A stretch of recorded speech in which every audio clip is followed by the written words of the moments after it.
திடீரென போலீசாருக்கும் பொதுமக்களுக்கும் ஏற்பட்ட தள்ளுமுள்ளு. ஒருவரை ஒருவர் மாறி மாறி தாக்கிக் கொண்டு பதைக்க வைக்கும் காட்சிகள்.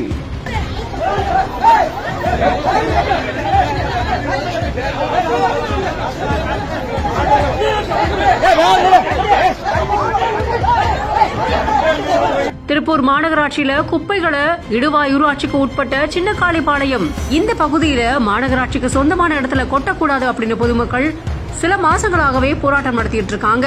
இப்படி இருக்கக்கூடிய சூழல்ல லாரிகளை சிறைப்பிடிச்சு பொதுமக்கள் போராட்டத்தில் ஈடுபட்டிருந்திருக்காங்க.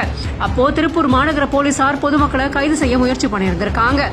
கூட்டத்துக்கு நடுவில் சிலர் மாடுகளை அவிழ்த்து விட்டதுனால பரபரப்பு ஏற்பட்டதாகவும் தொடர்ச்சியா அங்க வாகனங்கள் சிறைப்பிடிக்கப்பட்டதுனால இதனால போலீசாருக்கும் பொதுமக்களுக்கும் தள்ளுமுள்ளு ஏற்பட்டிருக்கு. பலத்த காயங்கள் ஏற்பட்டு திருப்பூர்ல இருக்கக்கூடிய அரசு மருத்துவமனையில சிகிச்சை எடுத்துட்டு வரதா தகவல்கள் வெளியாகி இருக்கு.